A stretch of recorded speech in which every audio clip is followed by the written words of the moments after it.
Shalom tout le monde, soyez les bienvenus vraiment. Et nous croyons que nous allons passer un bon moment et que vous ne serez plus les mêmes personnes. Aujourd'hui, nous parlons du sujet intitulé « Le fer aiguise le fer ». Le fer aiguise le fer. Et j'aimerais encourager tout un chacun vraiment à tout faire pour embrasser une marche chrétienne authentique qui doit porter du fruit. Lorsqu'on marche avec Dieu, on ne se contente pas de « il fera », ça viendra. Non. Lorsqu'on marche avec Dieu, les difficultés doivent partir. Et la marche divine consiste à acquérir le savoir, l'intelligence et la sagesse qu'il faut pour ensuite aller résoudre les problèmes de la vie quotidienne. Être chrétien ne veut pas dire devenir un musée. Être chrétien ne veut pas dire devenir un ambianceur. Être chrétien ne veut pas dire devenir un accompagnateur des autres, non. Être chrétien ne veut pas dire l'objectif, c'est pas réussir à faire du bruit, non. La finalité pour laquelle nous prenons la décision de marcher avec Dieu, c'est que cette prise de décision, cette nouvelle position doit obligatoirement te donner un avantage dans la vie sur les autres. Et cet avantage-là a pour objectif te permettre de résoudre plus facilement les difficultés du quotidien parce que celui qui a créé cet univers y a placé aussi, il sait que nous aurons à faire face à des difficultés dans la vie. Donc, il a donné ce qu'il faut pour tirer son épingle du jeu, c'est-à-dire souffrir le moins possible, c'est-à-dire savoir éviter les problèmes, c'est-à-dire résoudre plus facilement les difficultés qu'un autre, guérir plus facilement. Donc, c'est pour cet avantage-là que nous devenons aussi enfants de Dieu. Être sauvé, le salut, ça prend 2 secondes. J'accepte maintenant de marcher avec Dieu, c'est fini. Bon, maintenant, la vie quotidienne, on fait comment? Marcher avec Dieu dans la maladie? Marcher avec Dieu en courbant les chines? Marcher avec Dieu la tête baissée? Marcher avec Dieu étant dans les larmes? Marcher avec Dieu dans une vie qui n'a aucun sens? Marcher avec Dieu 3 pas devant, 10 pas derrière?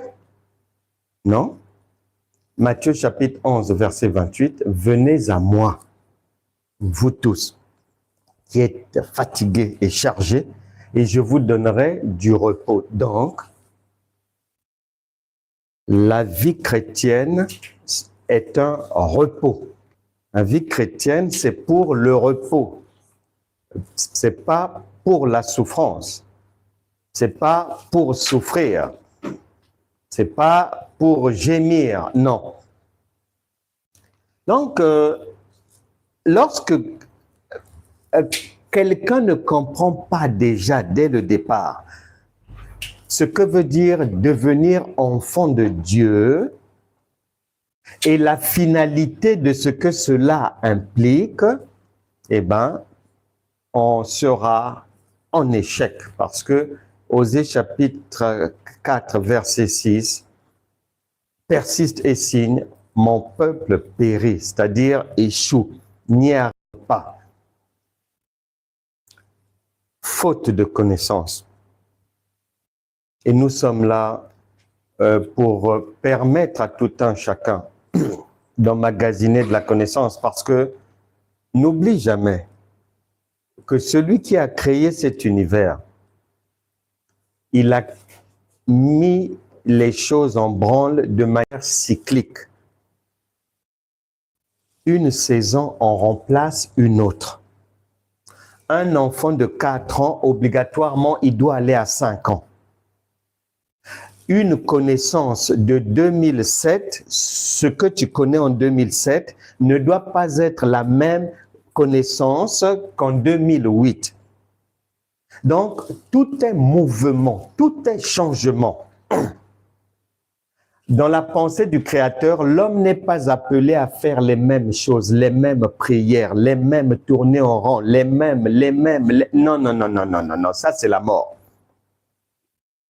Et la Bible déclare, 2 Pierre chapitre 1 verset 5, faites tous vos efforts pour joindre à votre foi la connaissance.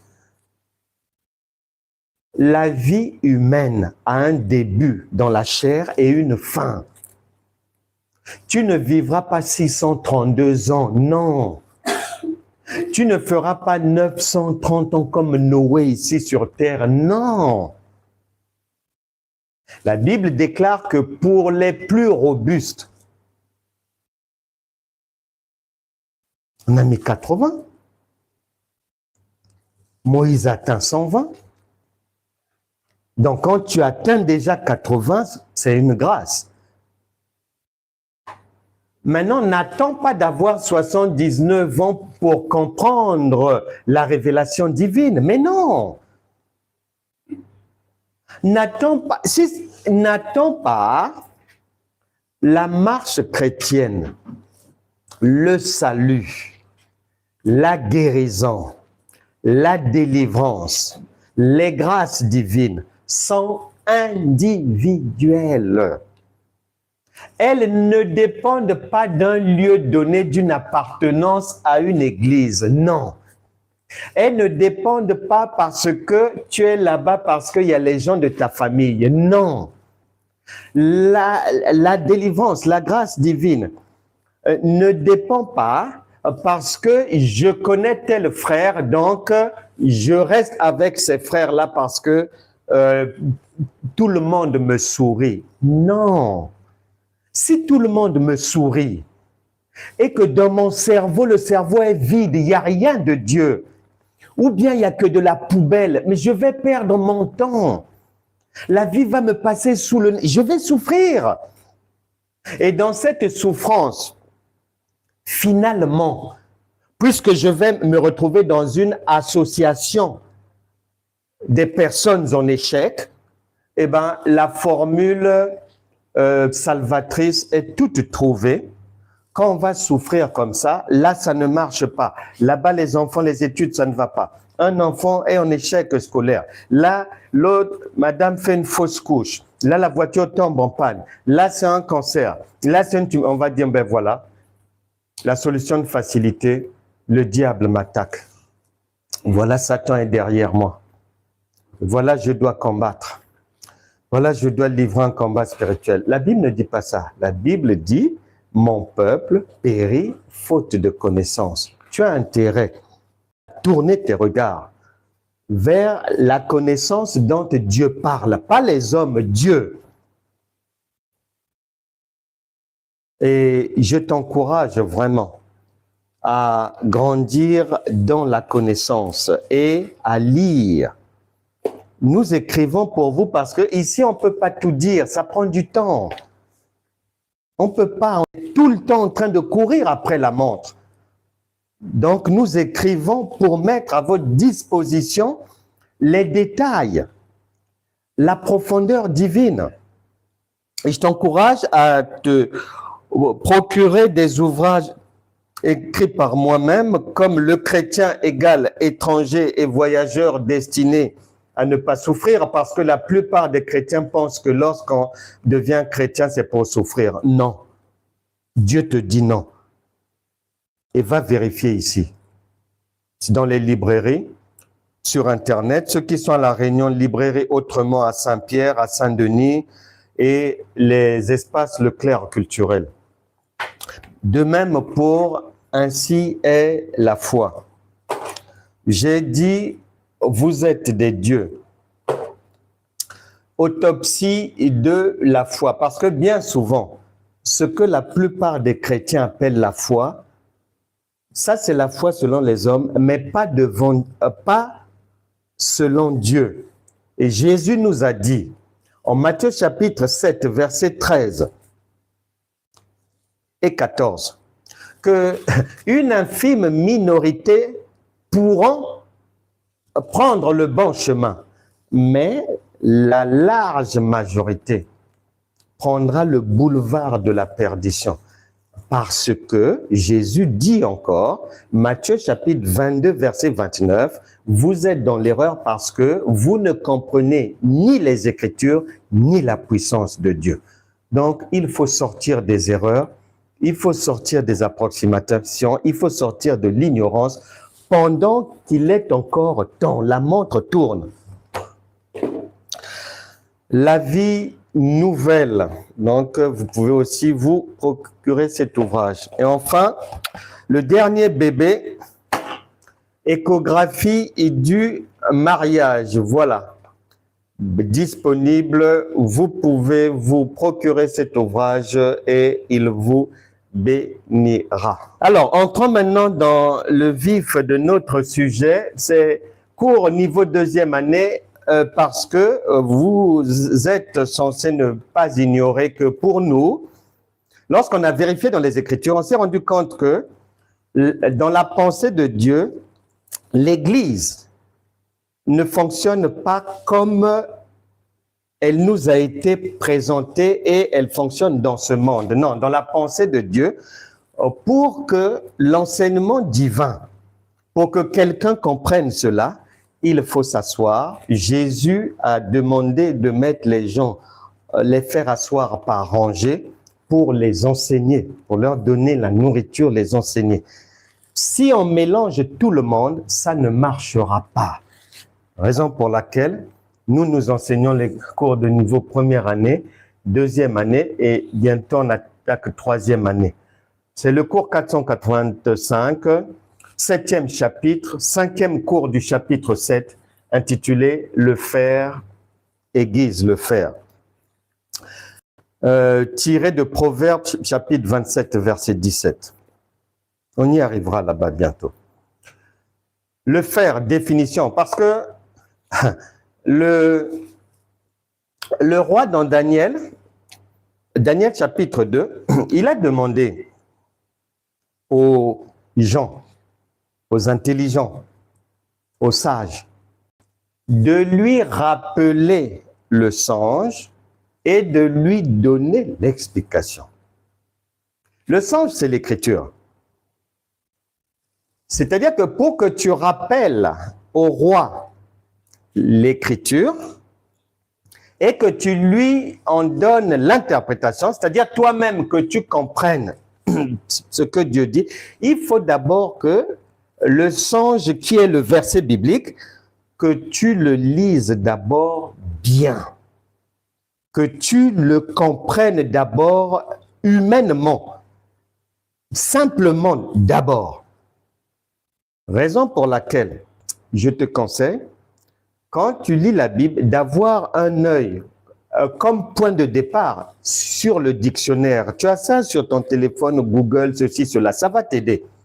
Le faire, tu dois savoir ce que c'est déjà dans ce monde avant de monter dans le spirituel. Si tu veux grimper dans le spirituel, là où on parle du faire, sans vraiment comprendre charnellement dans la société ce que ça veut dire, tu n'arriveras pas au sommet de la montagne. C'est pas vrai. Le fer, il est dit que c'est un métal solide. Un métal solide. Mais deuxièmement, tu peux le constater toi-même dans la vie de tous les jours. Le fer, si tu veux le trouver, tu ne vas pas forcément trouver ça partout, non. Tu dois aller quelque part prendre ça, ou acheter ceci, ou aller dans une une carrière d'extraction du fer, ceci, cela. Donc, c'est déjà pas un métal que tu vas trouver à tes pieds immédiatement comme ça. Non. Métal solide à rechercher. Aiguiser, le verbe aiguiser veut dire rendre tranchant, rendre pointu.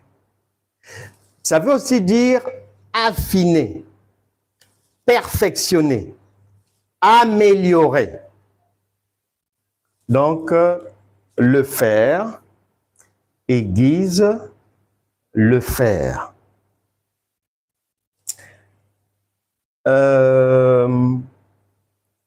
Jacques chapitre 3 verset 1, la parole de Dieu dit ceci, pour commencer.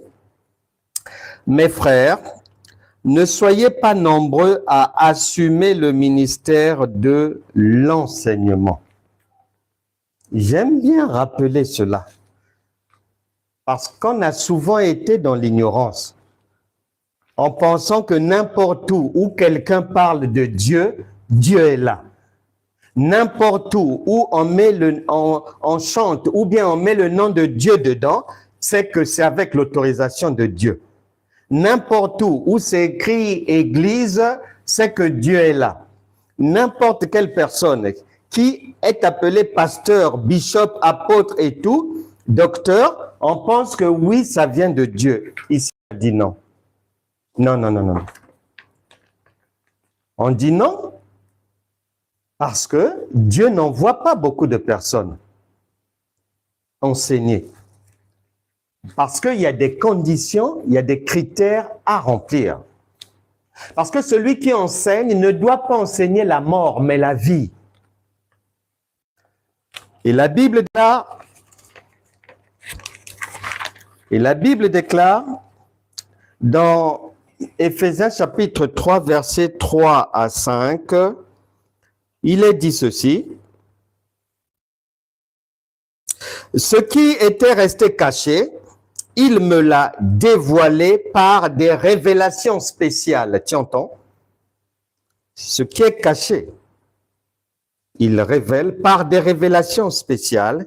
Il m'a permis de comprendre son plan secret. Dieu est toujours secret.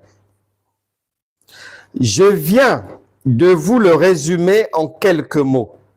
Cela vous permettra de vous faire une idée de ma compréhension du mystère de Christ. C'est un mystère.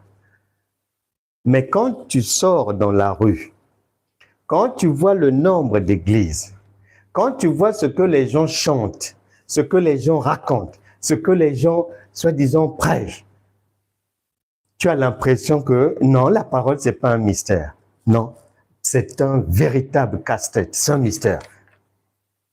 Et si Dieu ne t'ouvre pas l'esprit pour comprendre les Écritures, non, ça ne marchera pas. Cette semaine, j'étais devant ma télé, je voulais suivre quelque chose sur YouTube. En cherchant ce que je voulais suivre, je me suis arrêté quelque part parce que j'avais cru apercevoir le visage de quelqu'un que je connais. Finalement, ce n'était pas la personne, mais je me suis arrêté pour écouter 2 minutes. C'est quelqu'un qui n'est pas chrétien, un libre penseur. Et on l'a invité sur un plateau. Et en face de lui, la chaîne a invité un pasteur pour débattre sur un sujet. Et j'entends la personne, lorsqu'elle prend la parole un moment, dire aux journalistes, la prochaine fois que vous m'inviterez ici, s'il vous plaît, ne faites pas venir en face de moi un pasteur. Et le journaliste étonné lui demande pourquoi. Il répond parce que le niveau de connaissance même de la Bible des pasteurs est trop bas. Bien aimé, Dieu parle tantôt d'une manière, tantôt d'une autre. C'est une vérité, il ne faut pas se mentir. Nous sommes entrés dans une nouvelle saison voulue par Dieu et prophétisée par Daniel, que dans les derniers temps, la connaissance augmentera.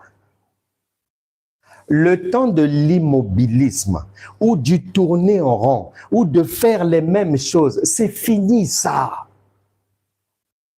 Je disais à quelqu'un hier, regarde, observe bien. Si tu fréquentes un endroit chrétien, appelle ça comme tu veux, groupe chrétien, église locale, assemblée, tout ce que tu veux. Si vous vous réunissez dans cet endroit 2 fois par semaine, pour soi-disant l'enseignement de la parole de Dieu et la prédication, je disais à la personne, si tu ouvres bien tes oreilles, tu ouvres bien tes yeux, quand tu iras là-bas, en 1 mois, 2 fois par semaine, ça fait 8 fois, 8 réunions. Je lui disais, quand tu iras là-bas, sur les 8 fois que tu iras là-bas, il y aura au moins 6 fois où tu iras entendre des choses, 1, que tu connais déjà, 2, que tu as l'habitude de faire, prier comme ceci, citer ceci, chanter comme cela, tourner comme ça, sauter. 3, qui n'ajoute rien à ta vie. Et ça, c'est très dangereux. Le but de l'enseignement, c'est pas ça. Le but de l'enseignement, c'est d'ajouter toujours quelque chose. C'est-à-dire, même si tu récupères un enseignement passé, mais cette nourriture-là, quand tu vas la donner, mets un peu plus d'huile, mets un peu plus d'épices, remplace le sel par de l'arôme, par exemple. Fais quelque chose de nouveau, obligatoirement. Jésus ne rassemble pas les gens pour leur dire les mêmes choses ou faire les mêmes choses. Non, ça n'existe pas, ni ses apôtres. Nous devons donc faire attention. Une maman, lorsqu'elle envoie son enfant à l'école, quand elle va faire les devoirs de l'enfant lundi soir, elle va demander à l'enfant, vous avez vu quoi là-bas? L'enfant va dire, on a vu ça, on a vu par les calculs comment avoir le chiffre 10. La maîtresse a dit quoi? Oh non, 10, tu peux faire 2 fois 5, 10. Tu peux faire 2 plus 2 plus 2 plus 5 fois, tu as 10. Tu peux aussi faire 1 plus 1 plus 1 plus 1 jusqu'à 10, etc., etc. Ça, c'est le lundi. Le mardi, maman s'assoit encore avec l'enfant. Vous avez fait quoi là-bas? La maîtresse a dit quoi? L'enfant dit la même chose. Le 3e jour, maman demande encore, c'était comment là-bas mon fils? Rebelote. Je te promets, au plus tard le vendredi, tu verras maman à l'école, tu verras maman passer un coup de fil à l'association des parents d'élèves pour dire, essayez de vérifier la maîtresse de la classe de CM2A. Vérifiez là-bas. Parce que les choses n'avancent pas. Parce que ça ne bouge pas. Tout simplement parce que l'enseignement, ce n'est pas fait pour le surplace. Non. C'est fait pour aller de l'avant, de nouvelles choses, de nouvelles acquisitions, de nouvelles connaissances. Donc, nous avons la responsabilité de vérifier cela. Chacun est responsable de sa vie et de sa marche chrétienne. Le salut est individuel et la Bible déclare que chacun rendra compte à Dieu pour ses propres œuvres. Tu n'accuseras personne.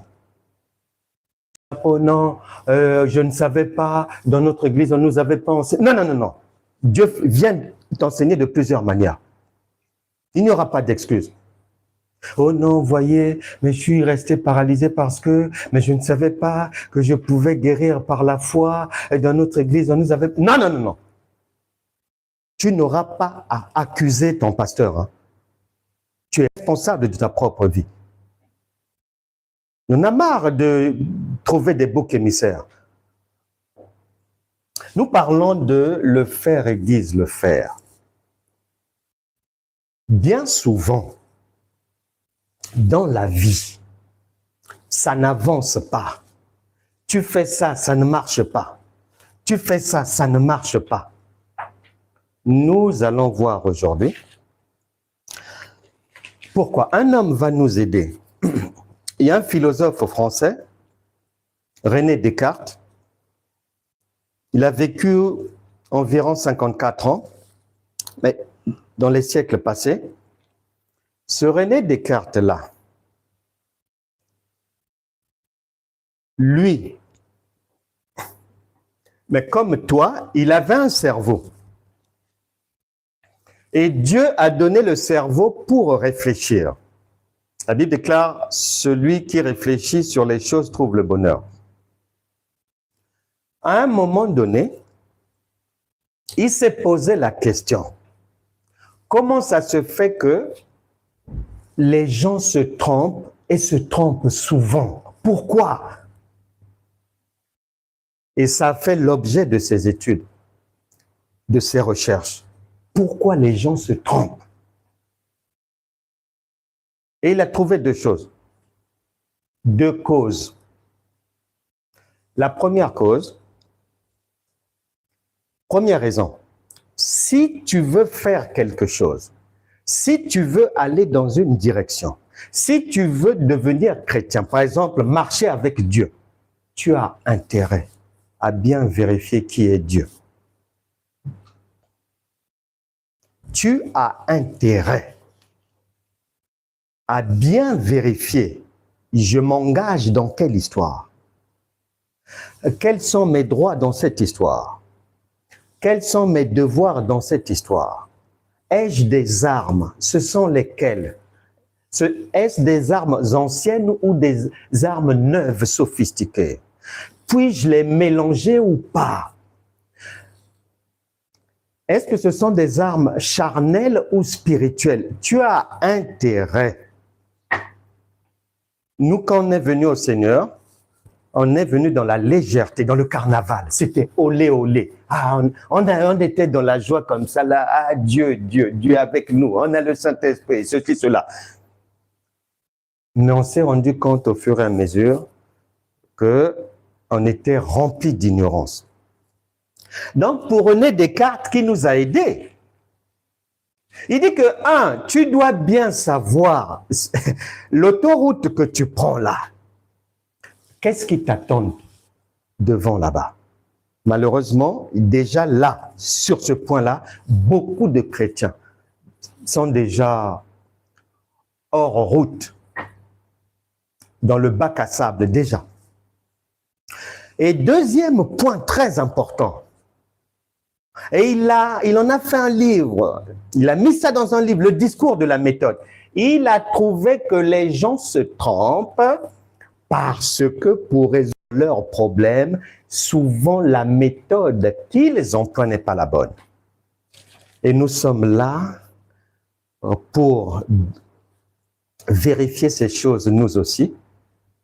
Est-ce que la méthode que nous utilisons pour résoudre nos problèmes, parce que la parole de Dieu nous est donnée pour résoudre les problèmes de la vie, c'est un médicament pour tous les secteurs d'activité. Maintenant, comment est-ce qu'on l'utilise? Comment est-ce qu'on la reçoit?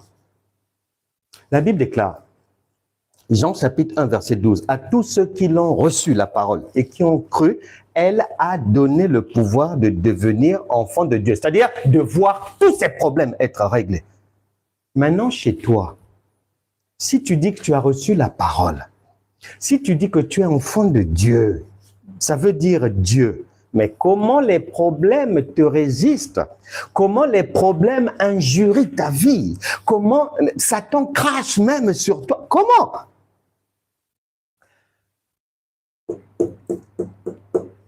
Nous allons vérifier cela. On va faire un cas pratique. On va aller dans 2 Rois et on va voir la méthode que Dieu nous a donnée pour aller de l'avant. Dieu a dit à Noé, tu construis, c'est-à-dire tu résous les problèmes des gens, tu construis l'arche selon le modèle que je t'ai montré. Il a dit à Moïse, tu fais le tabernacle selon le modèle que je t'ai montré. Nous aussi, nous disons maintenant, lorsqu'on vient dans la nouvelle alliance, il est dit, soyez les imitateurs de Christ. Donc, il faut faire selon le modèle donné. On va voir ce modèle et je crois que si tu retiens bien le modèle de Dieu pour résoudre les problèmes de la vie, tu seras béni, à condition de le retenir éternellement, pour l'éternité. La parole, elle est donnée pour l'éternité. Et tu seras guéri. Tu seras béni, délivré. Le Seigneur te fera du bien. Nous prenons notre texte du jour, 2 Rois chapitre 5. À partir du verset, c'est long, moi je vais, bon, on va aller vite quand même. On va marcher à la hâte. Naaman, chef de l'armée du roi de Syrie, jouissait de la faveur de son maître et d'une grande considération. Car c'était par lui que l'Éternel avait délivré les Syriens. Mais cet homme fort et vaillant était lépreux. Or, les Syriens étaient sortis par troupes et ils avaient emmené captive une petite fille du pays d'Israël qui était au service de la femme de Naaman. Et elle dit à sa maîtresse, « Oh, si mon Seigneur était auprès du prophète qui est à Samarie, le prophète le guérirait de sa lèpre. » Naaman alla dire à son maître, « La jeune fille du pays d'Israël a parlé de telle et telle manière. » Et le roi de Syrie dit, « Va, rends-toi à Samarie et j'enverrai une lettre au roi d'Israël. » Il partit, prenant avec lui 10 talents d'argent, 6000 cycles d'or et 10 vêtements de rechange. Il porta au roi d'Israël la lettre où il était dit, « Maintenant, quand cette lettre te sera parvenue, tu sauras que je t'envoie Naaman, mon serviteur, afin que tu le guérisses de sa lèpre. » Après avoir lu la lettre, le roi d'Israël déchira ses vêtements et dit, « Suis-je un Dieu pour faire mourir et pour faire vivre? Qu'il s'adresse à moi afin que je guérisse un homme de sa lèpre? Sachez donc et comprenez qu'il cherche une occasion de dispute avec moi. » Lorsque l'homme de Dieu apprit que le roi d'Israël avait déchiré ses vêtements, il envoya dire au roi, « Pourquoi as-tu déchiré tes vêtements? Laisse-le venir à moi et il saura qu'il y a un prophète en Israël. » Naaman vint avec ses chevaux et son char et il s'arrêta à la porte de la maison d'Élisée. Élisée lui fit dire par un messager, « Va et lave-toi 7 fois dans le Jourdain. Ta chair redeviendra saine et tu seras pur. » Naaman fut irrité et il s'en alla en disant, « Voici, je me disais, il sortira vers moi, il se présentera lui-même, il invoquera le nom de l'Éternel, son Dieu, il agitera sa main sur la place et guérira le lépreux. Les fleuves de Damas, l'Alabama et le Parpar ne valent-ils pas mieux que toutes les eaux d'Israël? Ne pourrais-je pas m'y laver et devenir pur? » Et il se retournait et parlait avec fureur. Mais ses serviteurs s'approchèrent pour lui parler et lui dire, « Mon père, si le prophète t'eût demandé quelque chose de difficile, ne l'aurais-tu pas fait?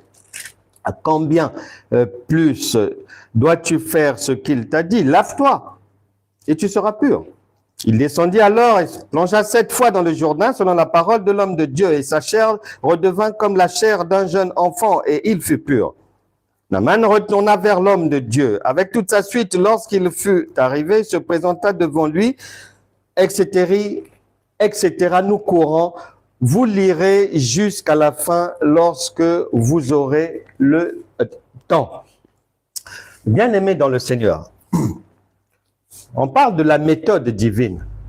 pour recevoir le secours de Dieu. Quand tu lis bien, la Bible te précise que ce que nous avons lu là, comme il n'y a rien de nouveau sous le soleil, ce qui a été, c'est ce qui est et c'est ce qui sera. Donc, ce que nous venons de lire jusqu'aujourd'hui, c'est la méthode divine pour résoudre le problème de quelqu'un. Et peu importe le domaine. Tu constateras lorsque tu vas faire l'autopsie de ce que nous venons de parcourir, tu verras que le Dieu fait plusieurs choses en une. Et il parle de plusieurs manières. Là, il prend un général, ce qui représente en même temps un homme important, ça représente en même temps une grande difficulté, ça veut en même temps dire un objectif élevé, un rêve que l'on veut atteindre, un rêve élevé, ça veut en même temps dire que dans la pensée de Dieu, tu es destiné à la grandeur dès le départ. Dès le départ, chacun, tous ceux qui rejoignent le royaume deviennent des rois, donc des dieux, et c'est la grandeur. Ça, c'est la première chose. La deuxième chose, quand tu fais l'autopsie de ce texte, de cette parole de Dieu, tu viens te rendre compte. Dieu, il ramène toujours ce qui a été. Il y a une histoire de l'être. La Bible, il y a une histoire de l'être. Maintenant, le général Naaman, quand il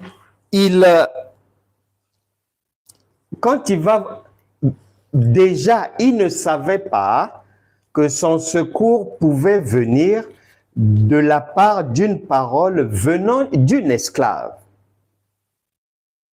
Dans notre monde, ça veut dire ne sous-estime jamais quelqu'un. Tu dois retenir, première chose, Dieu est imprévisible. Si tu tentes de prévoir Dieu, il va t'avaler.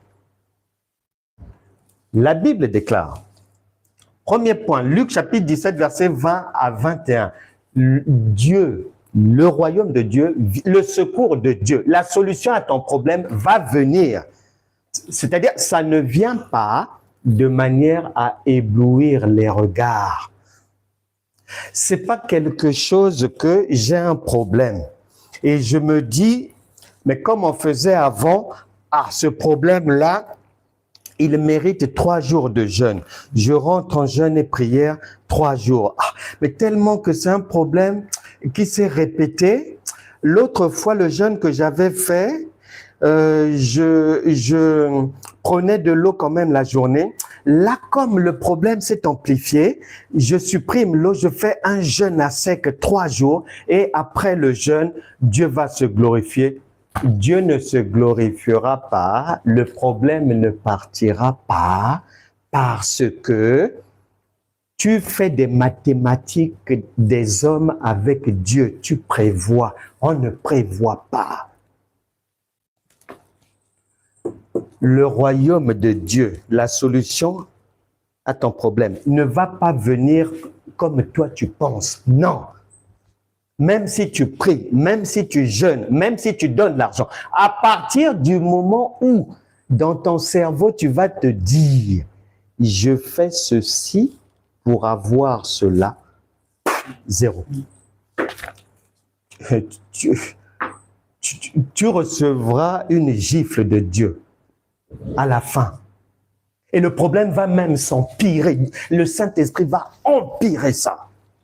Amplifier. Si tu avais 2 ennemis, le ciel va mettre ça au centuple parce que tu ne comprends pas. tu prends la toute-puissance pour un enfant et tu ne veux pas grandir. Tu constateras donc que dans la méthode divine, ça revient encore. On a déjà parlé dans la Bible, il y a toujours une lettre qu'on envoie. Toujours une lettre à décrypter. Maintenant, 2 Corinthiens chapitre 3 verset 6 vient te dire cette lettre-là, c'est la mort. Lorsque l'agneau n'est pas immolé, si tu manges ça, tu vas mourir de maladies, d'accidents et autres. Et il est dit que la lettre tue. Tu as bien vu que le roi s'est fâché. Le roi s'est fâché. C'est l'esprit qui vivifie. La parole de Dieu, c'est, pour te donner l'image, c'est la tunique, exemple de Jacob, de Joseph plutôt. Cette tunique-là, elle a plusieurs couleurs. En fonction du problème, en fonction des circonstances, en fonction des personnes qui sont concernées par le problème, la solution à ton problème va changer. Tu vas utiliser une couleur différente. Il y a des noms différents. Il y a des attitudes différentes. Ça change. Mais c'est le même esprit, c'est le même vêtement. Et ici, dans le texte qu'on a vu, la lettre, ce sont les Écritures. Non révélées, brutes, à l'état brut. C'est le verset que tu lis là. Et tu es prévenu que si tu le prends comme ça, tu vas l'appliquer dans la vie. Tu manges cette nourriture non immolée, tu auras des problèmes.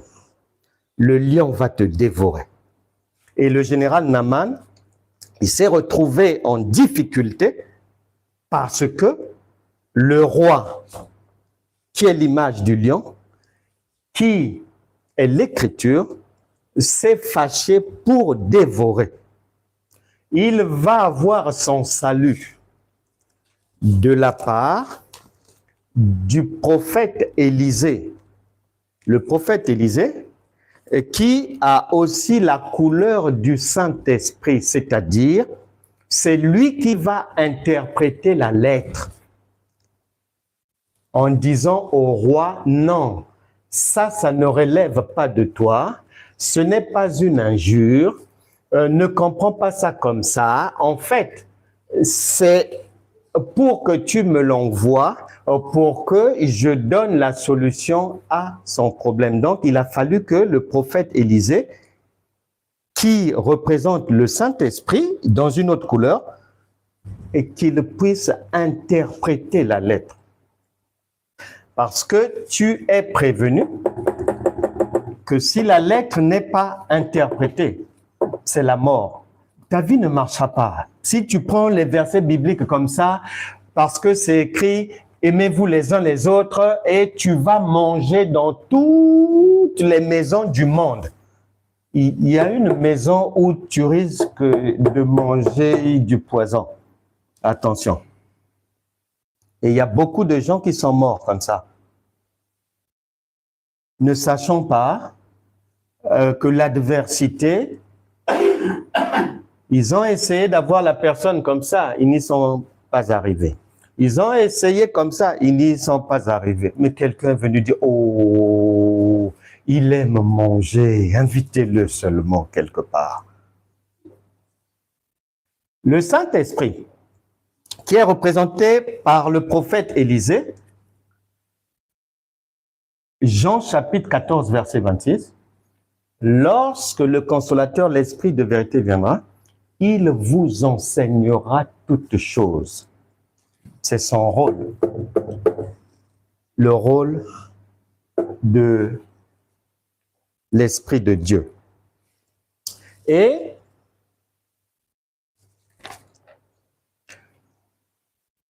tu vas voir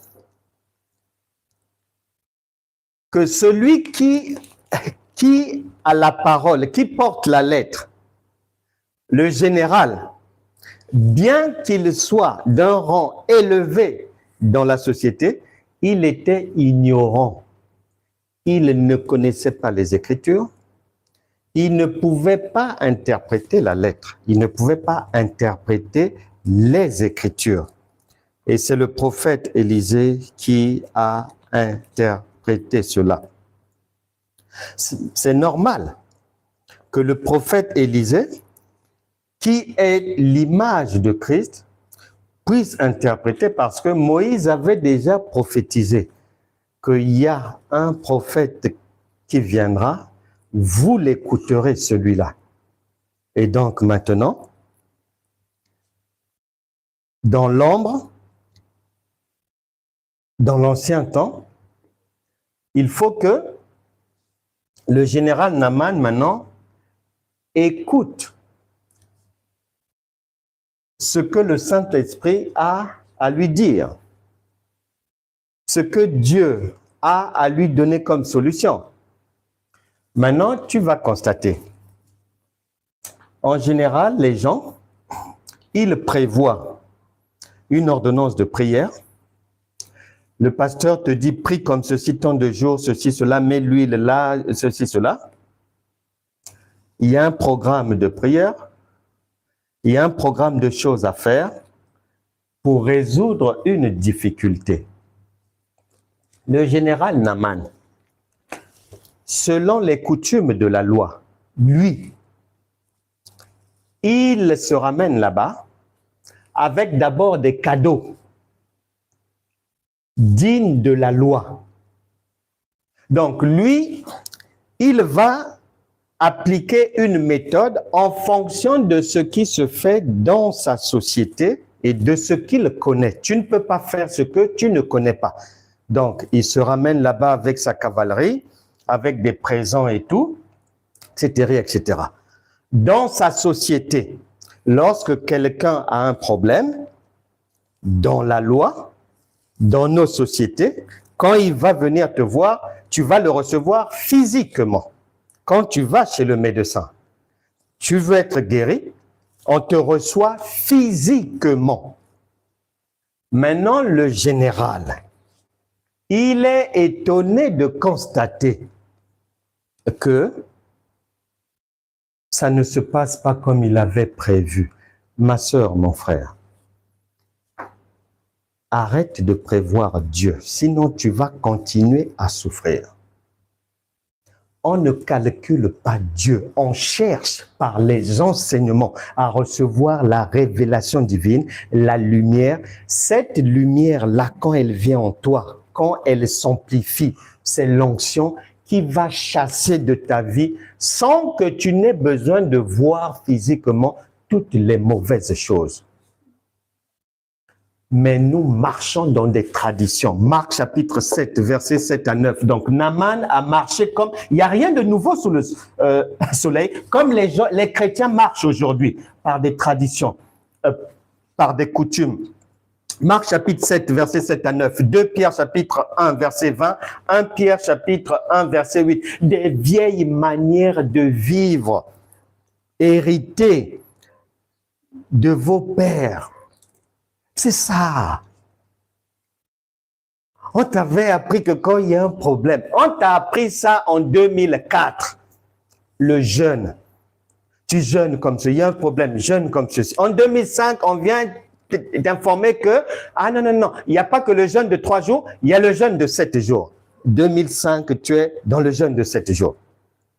En 2008, on vient te dire, oh, mais il y a le jeûne aussi de 21 jours. Regarde chez Daniel là-bas. Laisse un peu Estelle, va chez Daniel. Tu rentres dans 21 jours. Les autres aussi, tout le monde fait 21 jours. En 2008, on vient te dire, oh, va vérifier chez Moïse. Il y a 40 jours aussi là-bas. Monte, grandis dans la foi. La personne oublie que jeûner, ce n'est pas la foi. Prier, ce n'est pas la foi. Écoute, je prends ma Bible. Parce que nous marchons trop dans des traditions, des coutumes.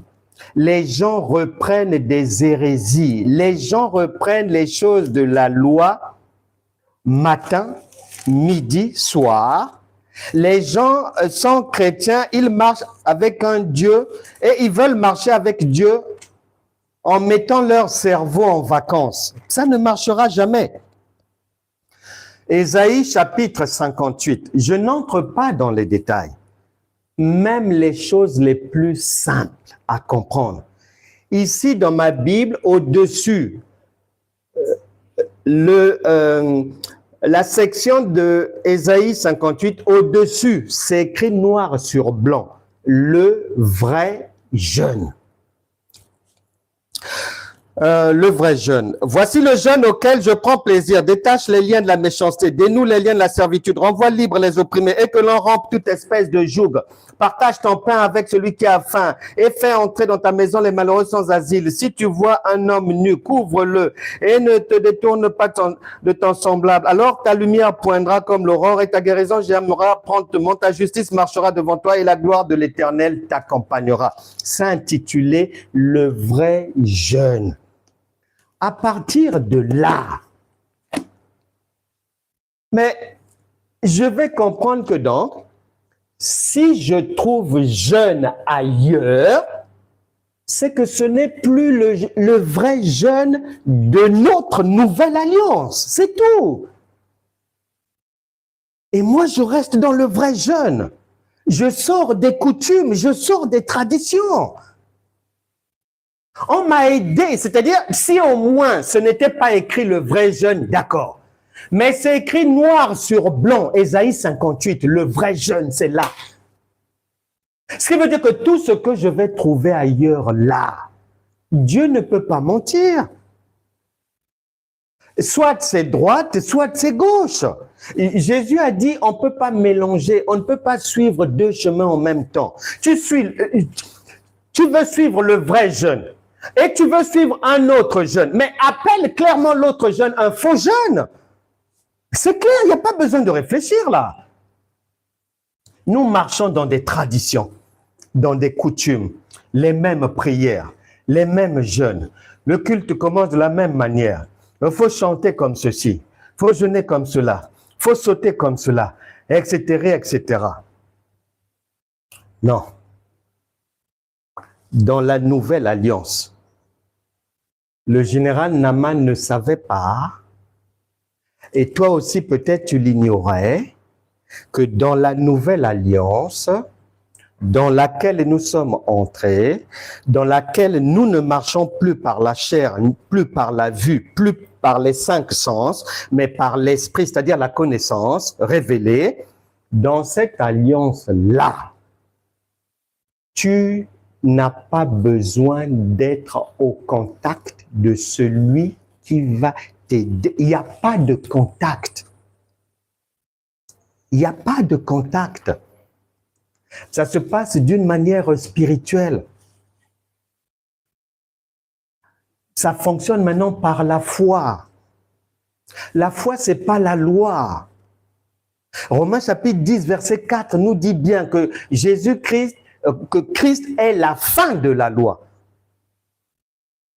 Et Galates chapitre 3 verset 23 t'explique que à partir de Christ, lui, quand il arrive, c'est la fin de la loi et là commence la foi maintenant.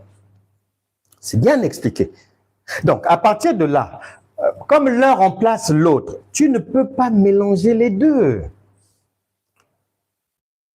Ça ne marchera pas. Le général Naaman est surpris. Il est habitué à être reçu, à voir les gens physiquement. Là, on lui dit non. Ici, c'est autre chose. Ici, on ne te reçoit pas physiquement. Ici, la chair n'a rien à voir, c'est l'esprit.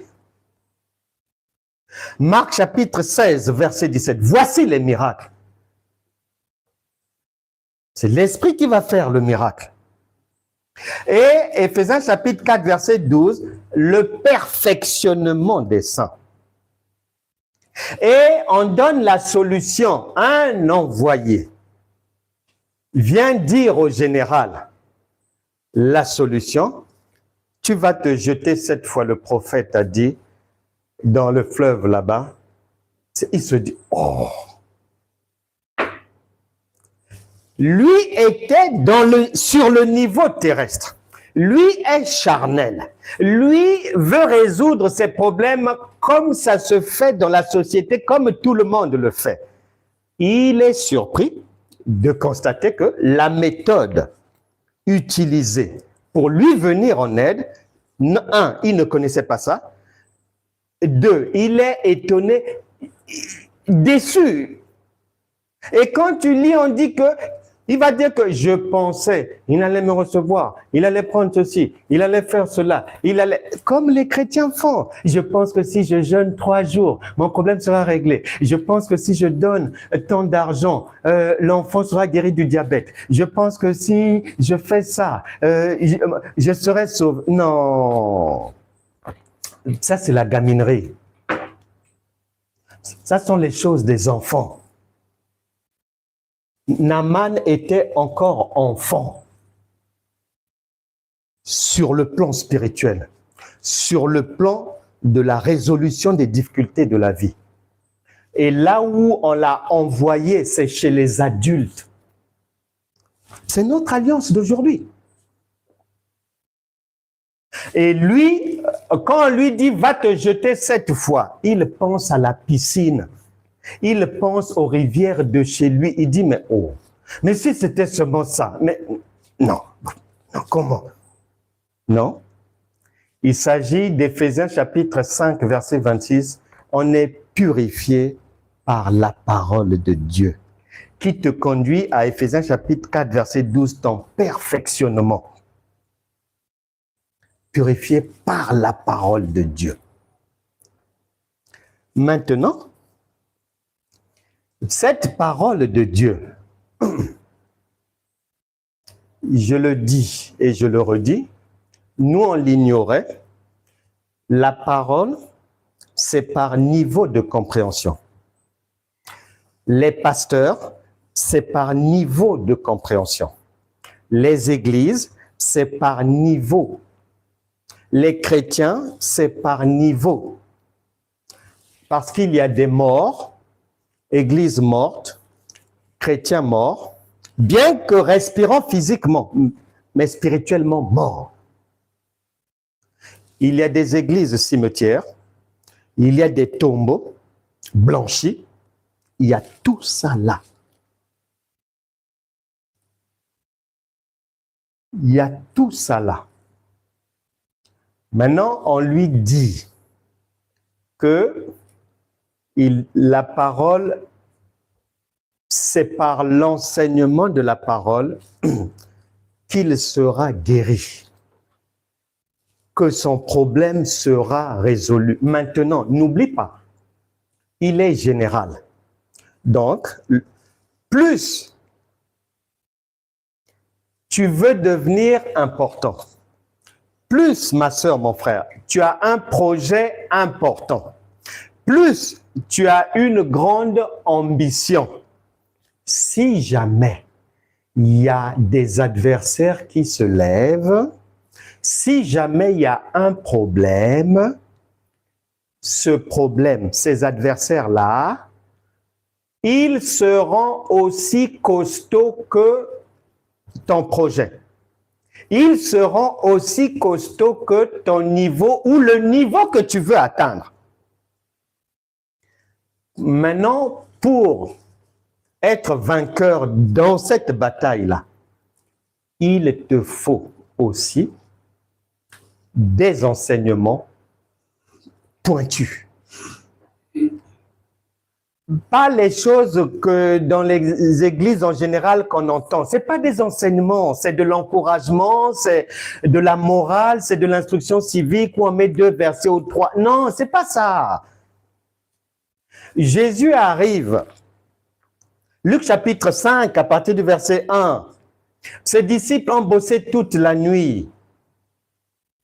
Et il les trouve là, bredouille, et ils demandent, mais comment? Ils disent, non, mec, on a travaillé toute la nuit, mais on n'a rien pris. Jésus dit, mais c'est normal. Vous travaillez au bord du rivage, là où il y a tout le monde. Vous faites les mêmes choses que tout le monde. Ça ne peut pas marcher. Beaucoup de chrétiens souffrent comme ça. Jésus dit, il faut aller dans les eaux profondes parce que Dieu a des profondeurs. Le miracle de Dieu, c'est dans la profondeur de la connaissance que tu as. Éphésiens chapitre 3, verset 18. La connaissance de Dieu, elle est en hauteur, elle a une profondeur, elle a une longueur, elle a une largeur. Si tu veux marcher avec Dieu sans connaître ça, tu taperas poteau. Ça ne marchera pas pour toi. Tu dois le savoir. Et Jésus leur dit, non, c'est pas ici, là où il y a tout le monde, au bord de la plage. Mais non, il faut aller dans les eaux profondes parce que le miracle de Dieu, c'est là-bas. Dieu t'attend dans l'inconnu pour toi, mais pour lui, cet inconnu-là, c'est ton niveau de compréhension des Écritures, de connaissance et de pratique. Maintenant, cette parole de Dieu, on lui dit qu'il doit se laver dans l'eau. L'eau, c'est la parole. Il doit se laver dans l'eau de la parole. Éphésiens chapitre 5, verset 26, plus Jean chapitre 15, verset 3, plus Ésaïe chapitre 55, verset 10 à 11. L'eau, c'est la parole. Donc, il doit aller se laver. On ne lui dit pas une fois, deux fois, on lui dit 7 fois. C'est-à-dire que la connaissance qu'il doit avoir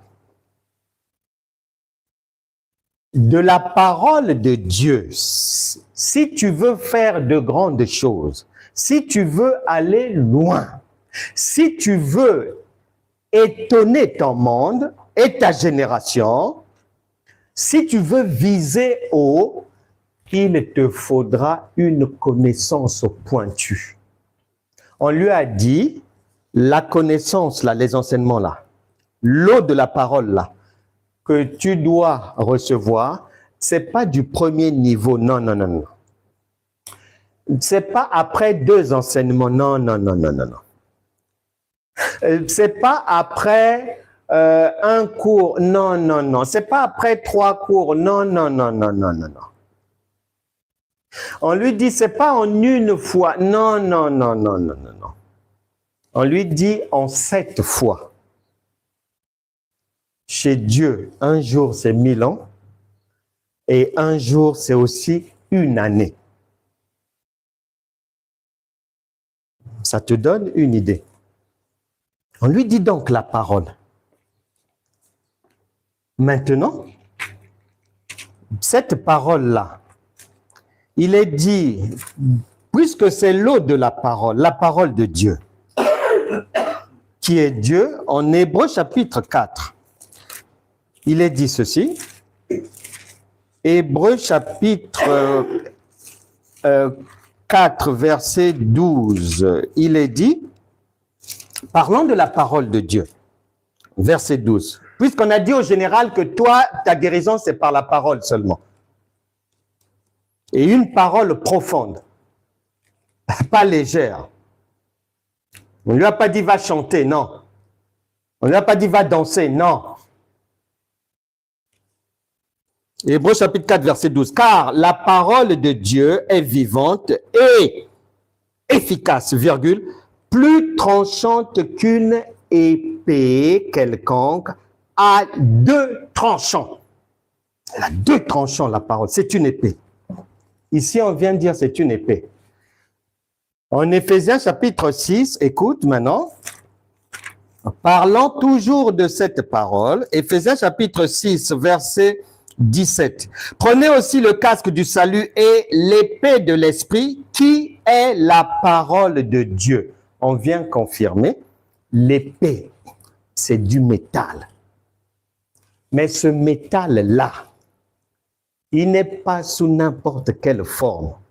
Cette parole-là doit être pointue, doit être affinée, doit être améliorée. Les problèmes coriaces difficiles pour qu'il parte, il faut que cette parole soit bien dressée, bien arrangée. Une épée à double tranchant. Et comme l'épée, c'est du métal, Proverbe chapitre 27 vient maintenant dire, Proverbe chapitre 27, verset 17, il est dit, comme le fer aiguise le fer, ainsi un homme excite la colère d'un homme. Grande difficulté. Le fer aiguise le fer. Grande difficulté. Grand objectif. Tu ne peux y arriver qu'avec une grande connaissance aussi de Dieu. Avec une grande connaissance de la parole. Maintenant, on te dit bien, c'est à double tranchant. Amos chapitre 3, versets 3 à 4. Attention, cette épée-là, cette parole, soit tu l'utilises bien et tu comprends bien et tu l'utilises à bon escient. Si tu ne comprends pas la parole, si tu es dans le tohu-bohu, si c'est sens dessus-dessous, si c'est avec beaucoup de légèreté, si c'est avec beaucoup d'animation, si c'est utiliser la parole sans cerveau, si c'est sans la révélation, on t'a déjà prévenu une épée à double tranchant. Donc, ça met les problèmes dehors, mais si tu utilises mal, ça te prend toi-même. Et le lion te dévore. Et tu vas te retrouver en grande difficulté. C'est pour ça que beaucoup de chrétiens ont beaucoup de problèmes. Ils mentent, ils masquent, ils font semblant, ils présentent des apparences, mais au-dedans, il y a beaucoup de problèmes. Et quand l'épée va te dévorer, tu es bien aujourd'hui dans ton ménage. 2 mois après, tu ne sais pas pourquoi, la maison brûle. Tu n'as rien dit de méchant. Tu n'as pas manqué du respect à l'autre, mais ça brûle dans la maison. Pendant que tu es en train d'essayer d'éteindre ce feu, l'enfant fait un accident. Pendant que tu cours pour essayer d'aider l'enfant, ceci, cela, les impôts t'écrivent. Il y a eu un trop perçu. Tu dois rembourser. Ou bien tu n'as pas bien déclaré. Tu dois ajouter. Pendant que tu essaies de sortir la tête de l'eau, au niveau des impôts, c'est la voiture qui tombe en panne. Pendant que tu essaies de trouver une solution pour la voiture parce que tu travailles loin, tu as besoin de la voiture. Tu sens une douleur. Il faut aller à l'hôpital. Pendant que tu es en train d'essayer de sortir, de comprendre un peu qu'est-ce qui ne va pas dans le corps, l'information arrive. Le deuxième enfant vient de divorcer. Pendant que tu essaies... Voilà, c'est ça. Et ce n'est pas le diable. Il faut bien lire. 2 Rois. On a dit au général Naaman.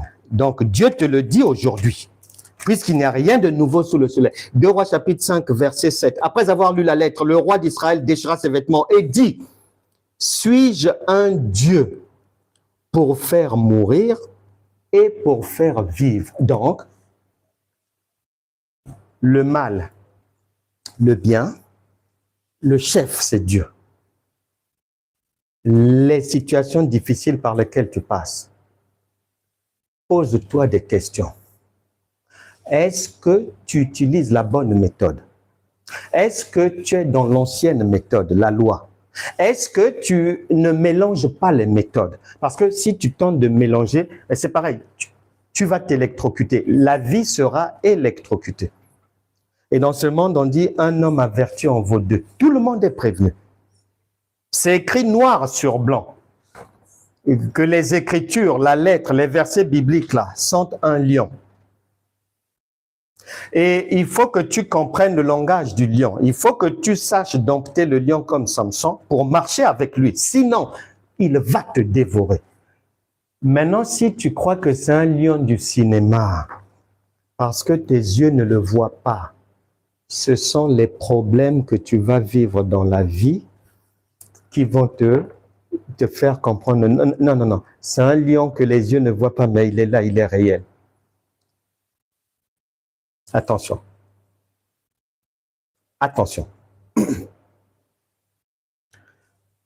Dans cette méthode divine qui nous est donnée pour résoudre les problèmes, nous avons un avantage. C'est-à-dire que dans Actes des Apôtres, chapitre 16, versets 1 à 10,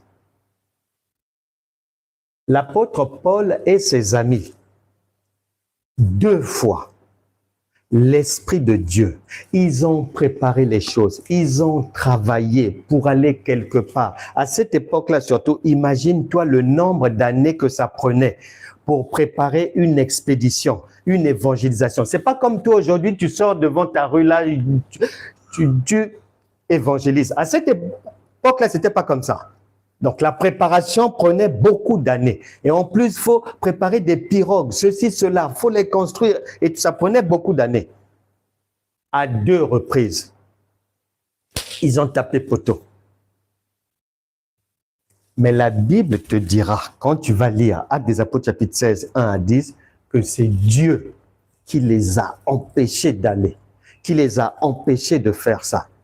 Donc, mon frère, ma sœur, l'échec ne veut pas dire que c'est fini. Non. Eux, ils ont appris des échecs. Pourquoi tu n'apprends pas des échecs?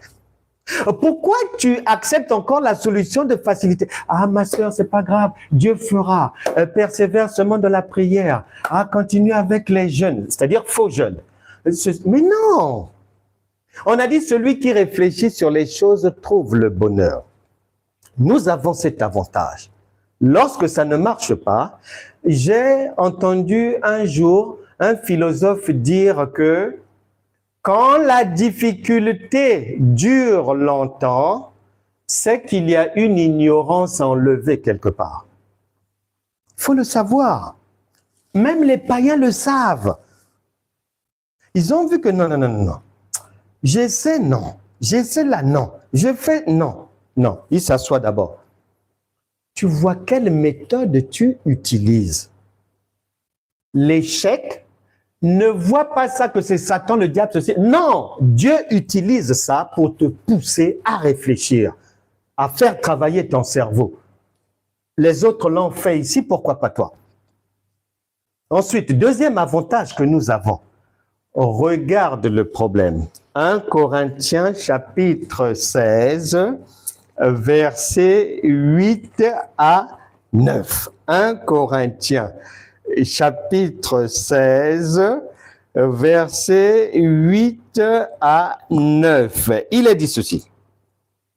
Je resterai néanmoins à Éphèse jusqu'à la Pentecôte, car une grande porte et d'un accès efficace m'est ouverte, virgule, et les adversaires sont nombreux. Une grande porte est ouverte. Tu veux être général. Tu veux être à la tête de 10 entreprises. Tu veux vivre dans un excellent mariage. Et tu veux que tous tes enfants réussissent. Et tu veux que ce projet puisse aboutir, que cette grandeur puisse voir le jour. On te dit que, comment tu vas savoir que Dieu est avec toi? Quand les adversaires vont se lever. Bon. Toi, Et tu es dans une marche chrétienne où moindre adversité, ah, Satan m'attaque, ah, faut livrer le combat spirituel, au nom de Jésus, les ennemis, recevez le feu, recevez-le. Ici, on a dit que non, donne gloire à Dieu. Paul dit, je donne gloire à Dieu parce que ça sent bon là-bas, mais les adversaires sont nombreux. Et toi, tu vis dans une marche où il faut fuir les adversaires. Ici, la parole dit non, non, non, non. L'adversité est une bénédiction, une opportunité. Tu vois bien déjà que Dieu et toi, vous n'êtes pas sur la même longueur d'onde. La méthode que tu emploies là, elle n'est pas la de Dieu. Puisque la méthode ici, c'est, voici, Luc chapitre 10, verset 19, voici, je vous ai donné le pouvoir de marcher sur les serpents et les scorpions, et aucune puissance de l'ennemi ne pourra vous nuire. Lui, il avance avec cette parole. Il ne va pas faire un combat spirituel pour que les ennemis soient à terre. Non, parce qu'il sait que Dieu ne les enlèvera pas. Il n'enlèvera pas Satan de cette terre. On n'a pas besoin d'avoir un bac plus 20 pour le savoir. Tu pries comme ceci, tu chasses les démons lundi, mardi on t'embête encore, tu chasses mercredi, mais samedi il faut encore faire une veille de prière, tu chasses, mais qu'est-ce que tu attends pour comprendre qu'ils ne partiront pas? Tu attends 20 ans? 100 ans? C'est une opportunité. Le général Naaman, il s'est conformé, il a eu le salut, il a fait, il a suivi à la lettre ce qu'on lui avait donné comme instruction, la nouvelle méthode divine. On ne lui a pas demandé de souffrir, on lui a demandé de prendre des enseignements pointus, en profondeur. C'est tout. Et pendant qu'il va prendre ces enseignements-là, pendant peut-être 7 mois, pendant peut-être 7 ans, la puissance du Saint-Esprit qui entre, la lumière qui entre, l'enseignement c'est une lumière, qui entre, va mettre dehors les ténèbres de sa vie. C'est la même chose pour toi. C'est la même chose. Et dans cette démarche-là, attention, n'oublie pas de marcher avec Proverbes chapitre 27, verset 12. L'homme prudent voit le mal et il se cache. Ce n'est pas parce que les adversaires sont une bénédiction pour toi que tu vas y aller la tête baissée, ou bien tu vas aller provoquer les gens au prétexte que tu as Dieu. Non, ça ne se passe pas comme ça. C'est dans le silence. Dieu travaille dans le silence, sans tambour, sans bruit, ni trompette, mais avec des résultats clairs, éclatants, visibles par tout le monde. Il faut donc faire attention. Et la méthode divine, elle est vraiment bien. Parce que le secours de Dieu, il va venir d'une manière imprévisible. Et pour toi qui es déjà enfant de Dieu, et pour celui qui ne l'est pas encore, et que Dieu appelle. On ne prévoit pas Dieu. Ne pas prévoir Dieu, ça veut dire que ça fonctionne comme une épée, double tranchant. L'autre, tu ne peux pas prévoir Dieu pour l'autre, comment Dieu va l'aider, comment Dieu va faire en sorte que ton enfant puisse se convertir. Et tu ne perds pas ton temps à faire des calculs. Ah, mais chaque lundi, il faut que je prie pour l'enfant pour sa conversion. Et chaque samedi, entre 12h30 et 13h, je parle avec lui. Seigneur, tu feras. Je sais que tu feras si cela. Il ne fera pas. C'est pas comme ça. C'est imprévisible et pour l'enfant et pour toi-même. Il viendra au Seigneur selon les voies de Dieu. Il y a un homme païen. Il sortait avec la femme d'autrui. sortait avec la femme d'autrui. Un jour, le mari de la femme a découvert non seulement que sa femme avait quelqu'un dehors, mais il y avait le numéro de téléphone du monsieur. Et l'histoire se passe dans un pays où il y a beaucoup d'armes. C'est-à-dire, avoir une arme, c'est facile. Le monsieur prend une arme. Lui, il avait déjà une arme. Il dit à sa femme, tu fixes rendez-vous à ce monsieur ici. Je vais l'abattre ici devant toi. Elle appelle le monsieur. Ah, c'est la maîtresse qui appelle, hein, tu cours, hein? Non, mon mari a voyagé et tout. Bébé, viens. Il n'y a pas de problème, tu me manques, je veux te voir et tout. Il y a qui là-bas? Non, il n'y a personne. Il a voyagé. Ah, ben c'est très bien ça. Il est parti pour combien de temps? Non, il a prévu 2 semaines. Ah, mais on va faire la fête. J'arrive. Quand il arrive dans le quartier de la maîtresse, la rue qu'il veut emprunter, un gros chien en liberté, sans laisse, vient lui barrer la route. Il fuit. Il essaie d'emprunter une autre rue là-bas. Le chien le suit là-bas. Il a essayé pendant 3 heures. Chien là, gros chien dans telle rue, gros chien dans telle rue. Il a appelé la dame en disant à la dame, ah chérie, hein, bon, je crois qu'aujourd'hui c'est mort. Mais comme il est parti pour 2 semaines, ça, c'est bon, demain je viens en taxi cette fois-ci. Il rentre. Quand il est rentré, il n'a plus eu de nouvelles de la femme. Elle était maintenant injoignable. Les semaines passent. Les mois passent. Un jour au magasin, quelques mois après, il tombe nez à nez avec la femme. Et il dit, mais oh, vraiment comment? La femme dit, en tout cas, je ne sais pas si tu crois en Dieu, mais Dieu t'aime vraiment. Il dit pourquoi? Elle lui explique que mon mari t'attendait ce jour-là pour t'abattre. Son arme était chargée sur la table, en train de t'attendre.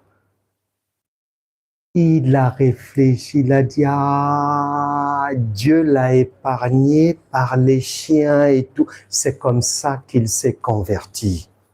Tu ne peux pas prévoir Dieu par quel canal il va faire pour te bénir, pour bénir tes enfants. Ce qui est demandé jusqu'aujourd'hui, c'est ce qu'on a demandé au général Naaman de faire.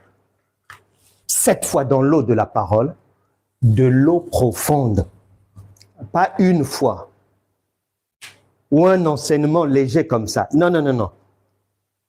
Pas le bruit. Ah, Dieu fera. Ah, nous sommes la tête et non la queue. Ah, le juste vivra par la foi. Père, c'est... Non, non, non, non.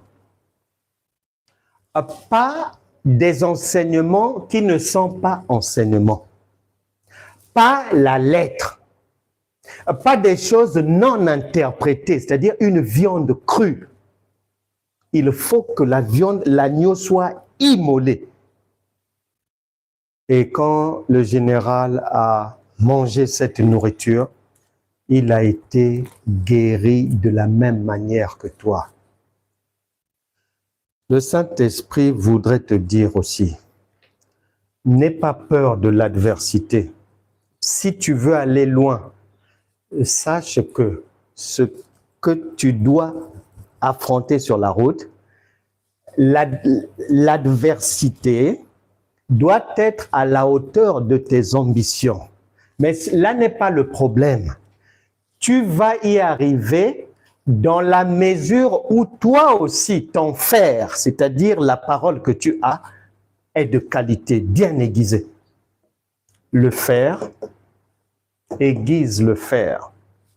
Un problème solide, tu viens à bout de ça par une connaissance solide. C'est la méthode de Dieu jusqu'aujourd'hui. Tu dois réellement passer de la loi à la foi. La foi, on ne calcule pas. La foi, on ne souffre pas. La foi, on ne trime pas. On ne quémande pas. La foi, ce n'est pas la mendicité. Non. C'est lève-toi et marche. Qu'il te soit fait selon ta foi. Le juste vivra par sa foi. Ma fille, ta foi t'a sauvé. Et tu es sauvé par la foi. La Bible dit, Jésus, voyant la foi des 4 amis du paralytique, a dit, tes péchés sont pardonnés. Il en est de même pour toi aujourd'hui. C'est par la parole que tu vas voir ta vie s'illuminer. Pas n'importe quelle parole, pas la pacotille. Non! Plonge 7 fois, on a dit 7 fois. Et une femme était atteinte de cancer, stade final. Et on dit à son père de ne plus regarder vers les soins, mais de préparer maintenant les obsèques de sa fille aînée. Un chrétien. Il s'assoit, il réfléchit. Ce que beaucoup de chrétiens ne font pas. Il réfléchit, il dit, ah, jeûner on a fait, prier on a prié. Bon, prière de groupe on a fait, veillée de prière on a fait, tout on a fait, l'argent on a donné, tout. Qu'est-ce qui ne va pas? Il réfléchit. Pendant qu'il réfléchissait, il dit non, Dieu ne peut pas être limité. S'il y a un blocage, si on n'arrive pas, c'est que c'est de notre côté. Il y a quelque chose que l'on ne comprend pas. Il a un léger sommeil comme ça. Et dans son léger sommeil, on lui fait lire 3 versets bibliques.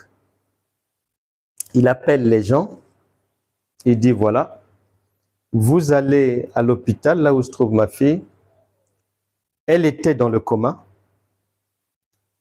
N'allez pas faire au-delà de ce que je vais vous dire de faire. Parce que le chrétien, il dit que j'ai confiance en Dieu, il est tout puissant et tu fais toute une veillée de prière. Tu pries toute la nuit pour que Dieu te sorte d'un problème. Ça, c'est un Dieu cafard, ça. Une puissance ne souffre pas pour sortir quelqu'un du problème. Il leur demande d'aller simplement lire les 3 versets à l'oreille de sa fille. Lire seulement. Ils ont lu, ils ont fini, ils sont partis, c'est l'hôpital. Dans les jours qui ont suivi, petit à petit, elle a récupéré le poids, la santé, petit à petit. C'est une maman aujourd'hui qui a repris le cours normal de sa vie avec ses enfants. Tu ne dois plus prévoir Dieu. N'aie pas peur des difficultés, c'est une opportunité.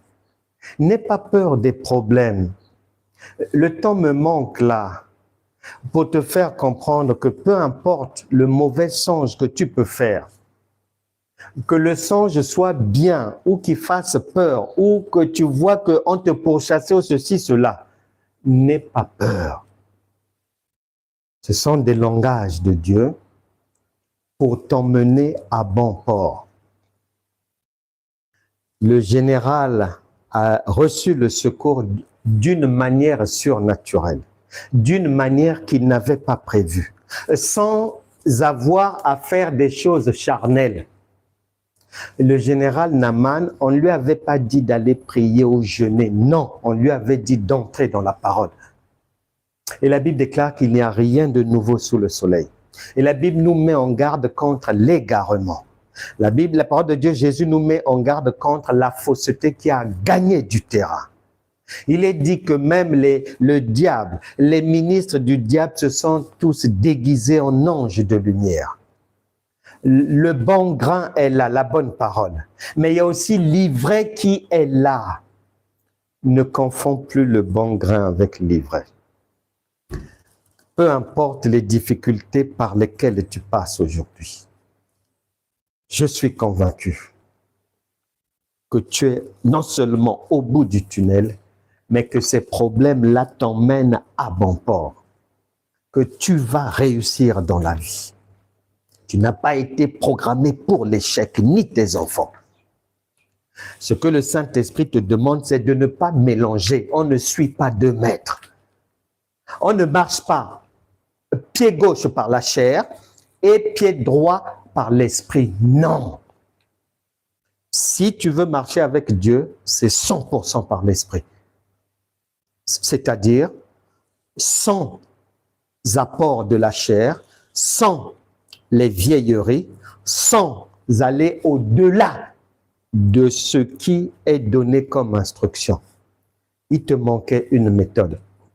C'est pour ça que les difficultés étaient encore là. Mais à partir d'aujourd'hui, sois libre maintenant. La Bible déclare en Galates chapitre 5 verset 1 que c'est pour la liberté que Christ nous a affranchis. Ce que tu lis de ce que le général Naaman a vécu, la méthode pour sortir de son problème qu'il a reçu et qu'il a pu mener à bon port, malgré que ce n'est pas ce qu'il avait prévu, il a rendu gloire à Dieu. Il n'y a rien de nouveau sous le soleil. C'est la même méthode à mettre en application jusqu'à aujourd'hui, c'est-à-dire la foi. Que toute personne ici, traumatisée par les échecs, traumatisée par les attaques démoniaques, traumatisée par la vie qui n'avance pas réellement, soit libre maintenant au nom de Jésus. Que la lumière divine des Écritures te visite pleinement et sature ton corps, ton âme, ton cœur, ton esprit, et sois définitivement libre à partir d'aujourd'hui. Plus de maladies, plus de mauvaise présence dans la maison, plus de mauvaises pensées. Tu réussiras. L'échec n'est pas une fin en soi, non, c'est une école. On en tire les aspects positifs. On retient les aspects négatifs aussi. Et on avance. Que toute personne qui rencontrait des tracasseries, que ça soit administrative, que ça soit financière, que ça soit dans la stérilité, que ça soit dans la famille, il y a la mort précoce, mais que ça soit une vie sans promotion, que ça soit une vie faite de beaucoup de larmes, beaucoup plus. Au nom de Jésus, je brise ces jougs sur ta vie, sur les vies de tes enfants. Reçois la guérison divine maintenant par la foi. Sois libre maintenant. Ne reprends pas ce qui a été vomi, les vieilleries. Ne reprends pas les choses de l'enfance. La Bible déclare que lorsque j'étais enfant, je faisais comme un enfant, je pensais comme un enfant, je parlais comme un enfant. Et lorsque je suis devenu adulte, j'ai abandonné tout ce qui était de l'enfant. Qu'il en soit de même pour toi. Qu'il en soit de même pour toi. Naaman n'a plus marché comme anciennement. Non. Il a embrassé la vie miraculeuse. Une vie faite de simplicité. Une vie faite de compréhension profonde de la parole de Dieu. De la maîtrise de l'interprétation des Écritures. Une vie acceptant et vivant réellement. Matthieu chapitre 11, verset 28. Venez à moi, vous tous qui êtes fatigués et chargés, et je vous donnerai du repos. Matthieu chapitre 6, verset 33. Cherchez premièrement le royaume de Dieu, comme le général Naaman, et toutes choses vous seront données par-dessus tout. Que Dieu vous bénisse vraiment, vous, vos enfants, que tout ce que vos mains toucheront, ça réussira, ça va se développer, ça va croître. Que les vies tourmentées s'arrête à partir d'aujourd'hui. N'aie plus peur de l'adversité. Ils fléchiront tous les genoux. Ne t'occupe pas d'eux. Poursuis dans ton couloir de la connaissance. Tu les verras disparaître un à un. La Bible déclare que c'est là où il y a beaucoup d'adversité que la grâce de Dieu, la grâce supérieure est logée. Parce que dans cette vie sur terre, la réussite, le niveau de réussite correspond aussi au niveau de l'adversité. Va de l'avant. Tu as la garantie que tu feras de plus grandes choses même que Jésus. Il l'a dit lui-même, Jean chapitre 14, verset 12, que les choses agréables que tu attendais dans la vie viennent à toi, les autorisations, les permis de construire, les crédits que tu attendais, les déblocages que tu attendais. Reçois cela aujourd'hui, maintenant par la foi. Tu verras ces choses s'accomplir au nom de Jésus. Amen. Amen. Amen.